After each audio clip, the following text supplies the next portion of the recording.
Bismillahirrahmanirrahim. Assalamualaikum warahmatullahi wabarakatuh. Selamat pagi, salam sejahtera untuk kita semua. Perkenalkan, nama saya Romi Suradi.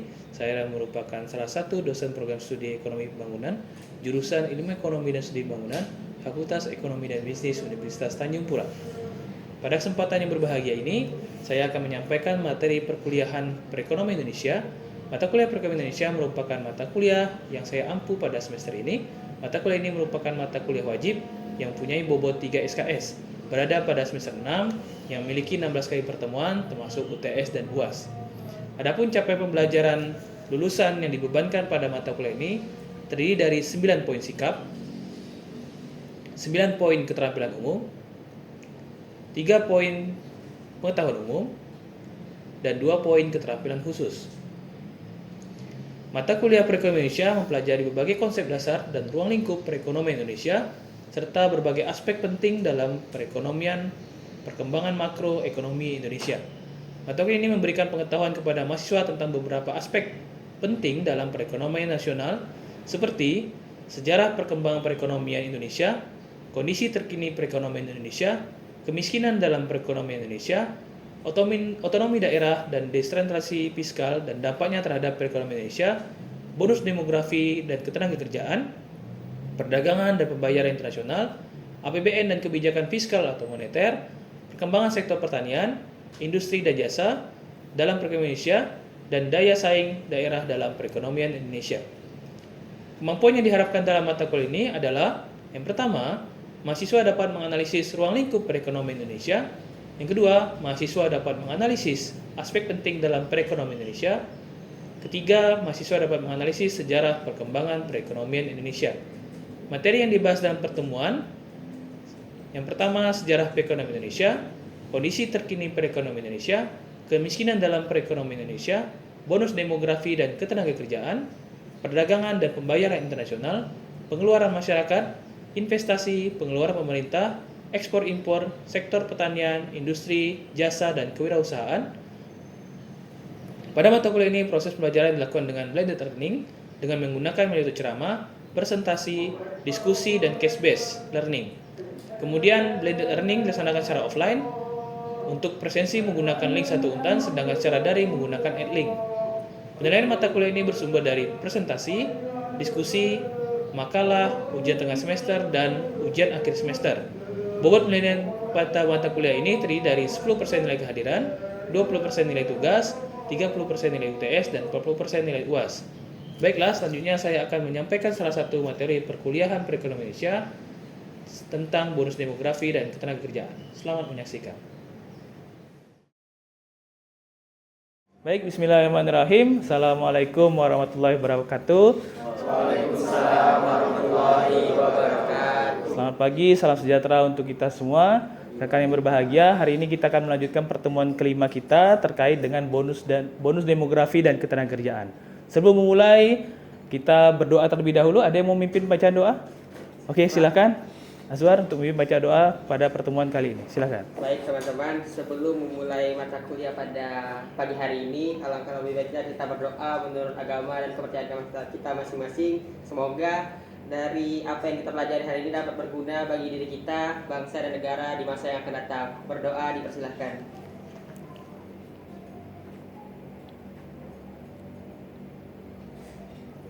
Berdoa dicukupkan. Oke, baik, terima kasih Azwar sudah memimpin bacaan doa. Baik teman-teman, kita hari ini akan membahas tentang bonus demografi dan tenaga kerjaan. Tapi sebelumnya, pertemuan kemarin kita sempat membahas tentang kemiskinan.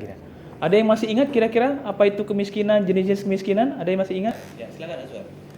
Kemiskinan adalah kondisi di mana seseorang ataupun sekelompok orang tidak mampu memenuhi kebutuhan dasarnya seperti pakaian, makanan, tempat tinggal, kesehatan dan juga pendidikannya, Pak.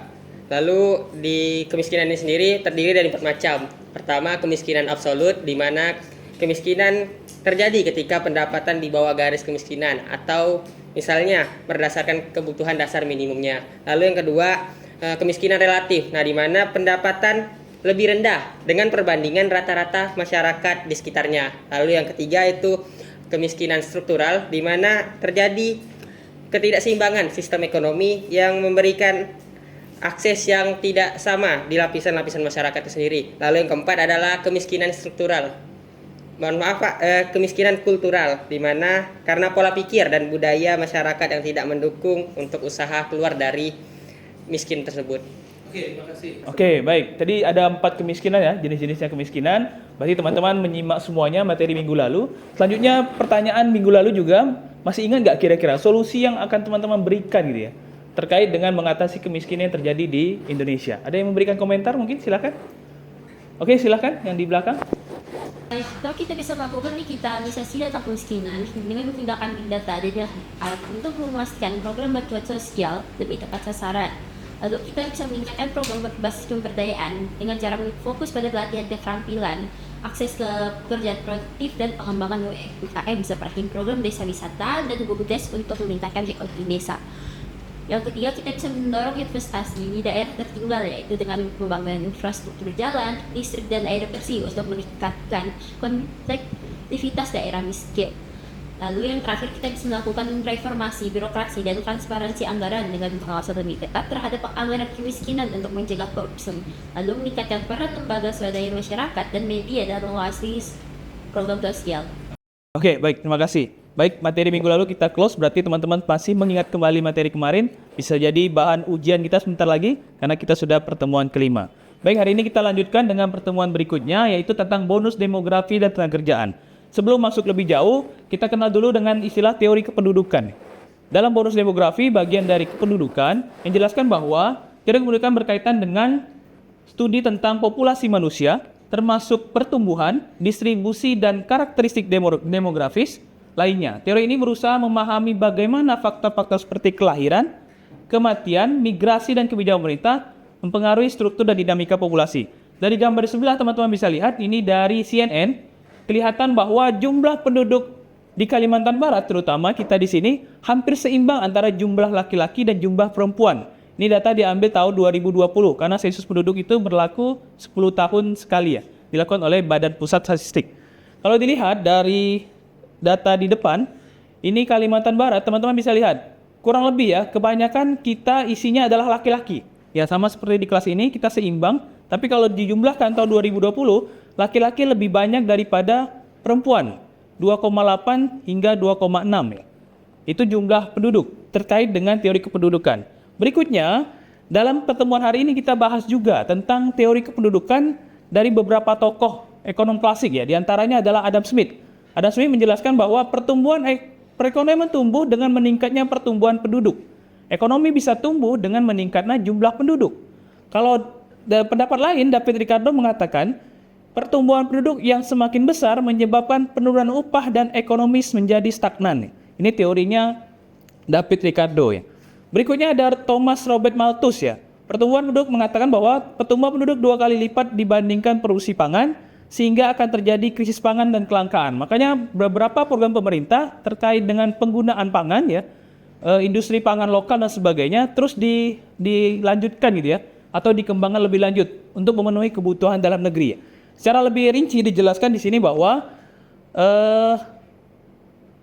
populasi cenderung tumbuh secara eksponensial, artinya meningkat secara terus-menerus ya. Pertumbuhan penduduk itu eksponensial. Sedangkan sumber daya makanan tumbuh secara aritmatika atau deret ukur terkait dengan jumlah makanan ya. Hal ini yang dapat menyebabkan kelaparan dan kemiskinan jika populasi tidak dikendalikan. Ya. Pertumbuhan penduduk itu menguntungkan atau merugikan. Nanti di akhir sesi kita akan bahas ya. Ini akan menentukan sekali ya. Sedangkan teori lain mengatakan bahwa menurut Marxis ya, tekanan penduduk suatu negara bukanlah tekanan penduduk terhadap bahan makanan, tetapi tekanan terhadap kesempatan kerja. Ini juga kita menghadapinya saat ini di Indonesia, semakin banyak jumlah penduduk, kesempatan kerjanya semakin berkurang. Ya, itu teman-teman harus waspadai ketika teman-teman sudah menyelesaikan studinya. Ya. Marxis juga berpendapat bahwa semakin banyak jumlah manusia, semakin tinggi produk yang dihasilkan. Jadi dengan demikian tidak perlu diadakan pembatasan penduduk ya. Ketika jumlah penduduk meningkat menurut teori Marx ya, maka produk yang dihasilkan juga akan semakin meningkat. Teori yang lain menyebutkan ada dari Warren Thompson ya, menyebutkan bahwa ada namanya teori transisi demografi. Dalam perkembangan perekonomian, dalam teori ini disebutkan ada 4 tahapan dalam perkembangan penduduk dan perekonomian. Yang pertama disebut dengan mohon maaf, sebelumnya tahap pratransisi. Artinya di sini ada tingkat kelahiran dan kematian yang tinggi. Yaitu berbarengan tumbuhnya gitu ya. Atau di tahap transisi awal di mana tingkat kematian menurun tetapi kelahiran tetap tinggi. Atau yang ketiga ada tahap transisi lanjut, tingkat kelahiran mulai menurun, ini negara-negara berkembang. Dan yang terakhir negara maju tahap pasca transisi, tingkat kelahiran kematian sangat rendah. Artinya pertumbuhan penduduk bisa dikendalikan, pertumbuhan ekonomi ini juga bisa dikendalikan. Ini beberapa teori terkait dengan teori kependudukan. Next kita lanjut lagi terkait dengan bonus demografi itu sendiri ya. Kira-kira teman-teman masih ingat nggak tentang bonus demografi yang mungkin teman-teman bisa baca di berita gitu ya, kelihatan gitu ya. Bonus demografi sebenarnya adalah terkait dengan kondisi di mana proporsi penduduk usia produktif antara 15 sampai 64 tahun lebih besar dibandingkan dengan proporsi penduduk non produktif, usia di bawah 15 tahun dan di atas 64 tahun. Hal ini dapat memberikan keuntungan ekonomi jika dikelola dengan baik ya. Jadi bonus demografi yang teman-teman hadapi saat ini, kalau pemerintah Indonesia menghadapinya di tahun 2030, kita melalui transisi itu, nanti 2045 dikenal dengan Indonesia Emas, itu sudah berharap ya pertumbuhan ekonominya baik, jumlah penduduknya juga baik, semakin meningkat produktivitasnya gitu ya. Ya, ini data dari detik.com ya. Kalau teman-teman bisa lihat, jumlah penduduk terbanyak di dunia. Ya, ini datanya menunjukkan bahwa penduduk paling banyak itu negara Cina. 1,4 miliar jiwa. Ya, itu penduduk di Cina. Sedangkan di peringkat 2 ada India. Ya, yang suka menari-menari India itu ya. Kalau teman-teman lihat, jadi India kenapa banyak nariannya? Karena penduduknya banyak gitu ya. Jadi bisa menari di mana-mana gitu ya. Atau yang ketiga di Amerika. Ya, Amerika penduduknya kurang lebih dengan Indonesia. Ya, Indonesia peringkat keempat ya dengan jumlah penduduk kurang lebih 273 berdasarkan data detik.com tahun 2022.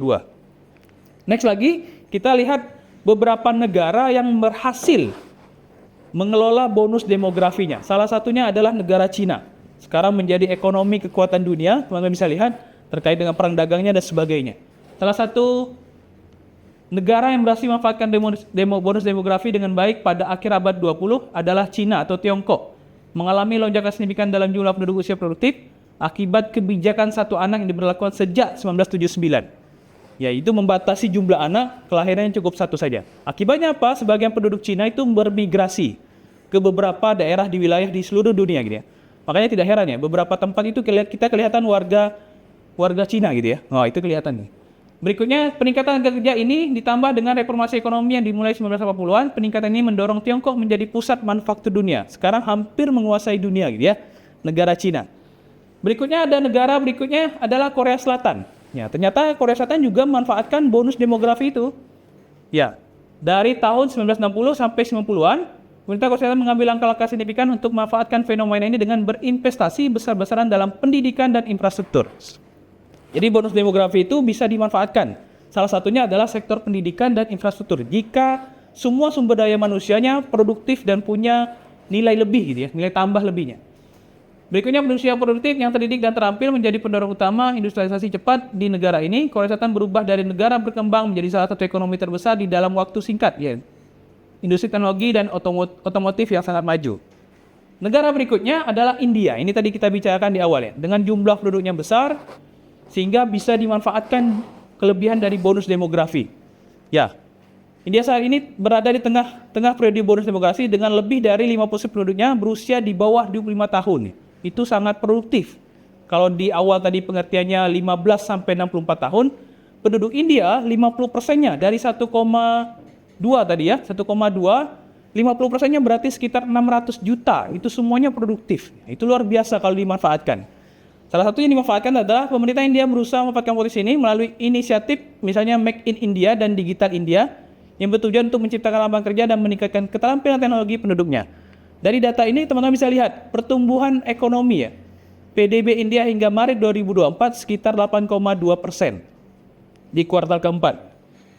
Ternyata ada beberapa negara yang berhasil, ada juga negara yang mungkin belum berhasil menerapkan atau mendapatkan bonus demografi. Yang namanya bonus itu kan seperti gift ya, seperti hadiah. Dapat bonus gitu ya. Ada yang juga yang dapat bonus malah nggak berhasil ya. Salah satunya negaranya adalah Brazil. Ya, Brazil mengalami bonus demografi pada abad 20 ya. Apa yang terjadi di Brazil salah satunya adalah seperti ketidaksetaraan ekonomi dan korupsi. Ya, itu menjadi catatan ya ketika bonus demografi itu diberikan. Kalau negara tidak bisa dikelola dengan baik, maka apa yang terjadi adalah kemunduran, ya, kemunduran ekonomi. Negara berikutnya adalah Afrika Selatan, mengalami bonus demografi tidak dimanfaatkan. Apa akibatnya? Yaitu pertumbuhan ekonomi hanya 1,2%, jauh di bawah potensi. Kira-kira itu ya. Itu negara-negara yang berhasil menerapkan bonus demografi, ada negara yang kurang berhasil ya menerapkan dari bonus demografi itu sendiri. Next, berikutnya terkait dengan bonus demografi, ini salah satu visi pembangunan nasional saya ada dapat dari BRIN ya, Kementerian BRIN ya.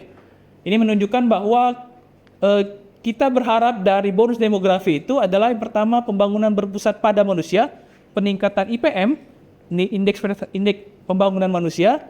Yang kedua pemataan demografi dan bonus demografi kedua, nanti bonus demografi kedua tahun 2030. Pengendalian urbanisasi dan pengelolaan migrasi, ya kebanyakan ketika terjadi pertambahan penduduk, orang berbondong-bondong ya, pindah dari desa ke kota. Padahal pembangunan itu bisa juga terjadi di desa, tidak hanya di kota.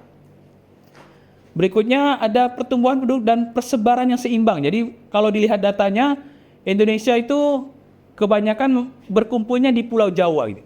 Padahal Indonesia terdiri dari beberapa macam pulau, ada Sumatera, ada Kalimantan, ada Bali ya, ada di Papua gitu. Tapi semua konsentrasi penduduknya berada di Pulau Jawa. Oke. Next berikutnya, manfaat bonus demografi salah satunya adalah peningkatan tenaga kerja. Dengan lebih banyak individu dalam usia kerja, potensi produktivitas diharapkan semakin meningkat. Yaitu harapan dari bonus demografi. Yang kedua, peningkatan konsumsi. Penduduk usia produktif cenderung memiliki daya beli yang lebih tinggi yang dapat mendorong pertumbuhan ekonomi. Yang ketiga, inovasi dan kewirausahaan. Generasi muda yang lebih besar dapat berkontribusi pada inovasi dan kewirausahaan. Itu kira-kira manfaat bonus demografi. Manfaat berikutnya adalah pendidikan dan keterampilan, memastikan bahwa tenaga kerja memiliki keterampilan yang sesuai dengan kebutuhan pasar. Dan yang terakhir adalah penciptaan lapangan kerja, memastikan bahwa ada cukup lapangan kerja untuk menyerap tenaga kerja yang ada. Ya, berkaitan dengan bonus demografi, berarti berkaitan juga dengan ketenaga kerjaan.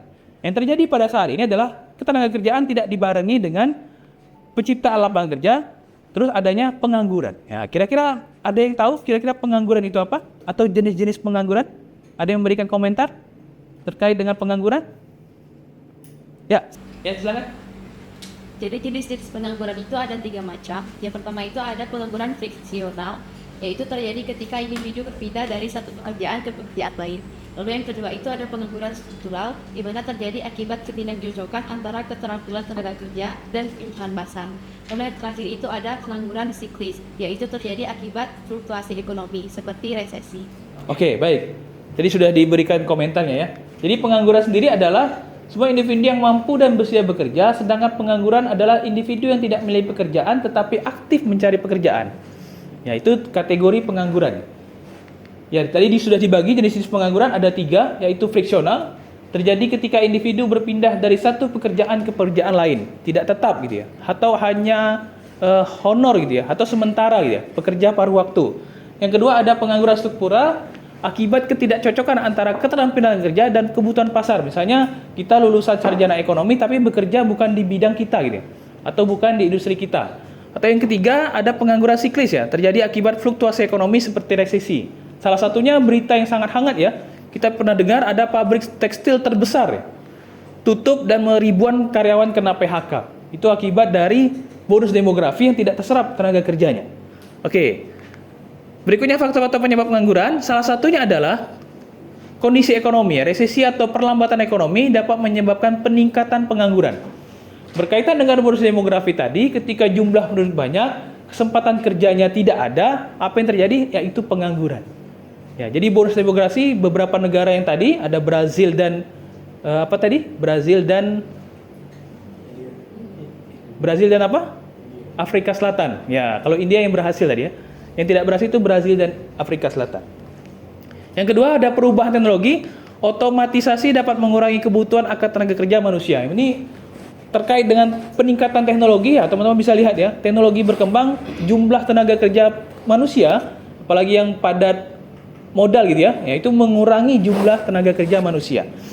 Yang terakhir, kebijakan yang tidak mendukung penciptaan lapangan kerja dapat meningkatkan pengangguran. Sampai ada sila nyasar ini adalah bekerja di luar negeri gitu ya. Itu tawaran-tawaran gitu. Nah, penduduk di luar negeri sebagian besar belum mengalami bonus demografi, tapi kita kelebihan tenaga kerja gitu ya. Oke, berikutnya ini kondisi kependudukan Indonesia. Indonesia memiliki populasi yang sangat besar dengan lebih dari 270 juta jiwa. Strukturnya kira-kira seperti ini. Kalau teman-teman bisa lihat, ini konsentrasinya ada di Pulau Jawa. Hampir 50% ya. Penduduk itu tersebar paling banyak itu di Jawa. Oke, kira-kira pertemuan hari ini sampai di sini dulu. Kita akan adakan kuis ya untuk mengevaluasi pembahasan kita hari ini. Dari pertanyaan yang pertama, kira-kira ada yang bisa memberikan jawaban? Kira-kira apa jawabannya? Ya. Setelah dibahas tadi ya. Siapakah tokoh yang terkenal dalam teori pertumbuhan penduduk yang menyatakan bahwa populasi tumbuh lebih cepat daripada pertumbuhan produksi pangan? Ada yang memberikan komentar? Ada? Ya, silakan. Apa? Azwar. Dari Adam Smith, Pak. Adam Smith. Ada yang punya komentar lain mungkin? Ya. Thomas Malthus. Oke, kita coba lihat jawabannya ya.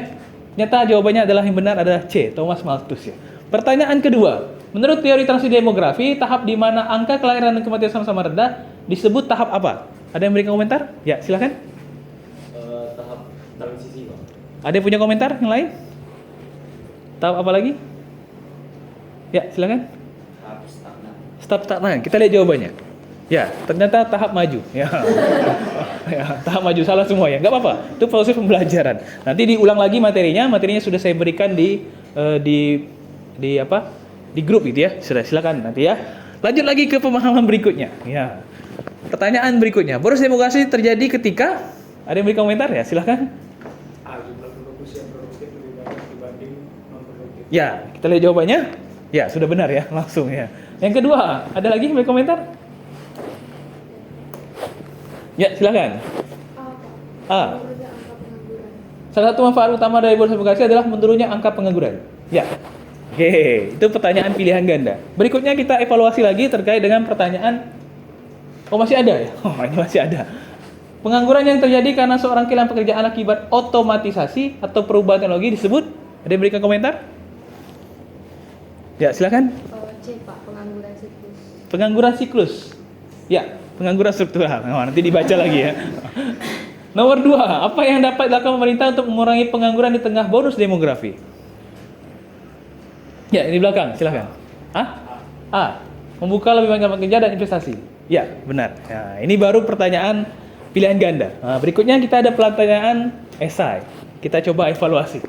Ya, sebutkan 2 keuntungan dan 2 tantangan dari bonus demografi bagi suatu negara. Contohnya tadi ya, negara India, China, Korea Selatan itu berhasil, sedang yang kurang berhasil ada Brazil dan Afrika Selatan. Kira-kira apa keuntungan dan tantangan dari bonus demografi bagi suatu negara? Silahkan. Kalau keuntungan yang pertama, tersedianya tenaga kerja. Oke. Yang kedua, membuka investasi lebih besar. Lalu untuk 2 tantangan, yang pertama akan banyak terjadi pengangguran jika tidak terserap. Lalu akan terjadi kemiskinan yang lebih besar jika pengangguran semakin banyak. Oke, ada lagi memberi komentar yang lain? Cukup dulu ya.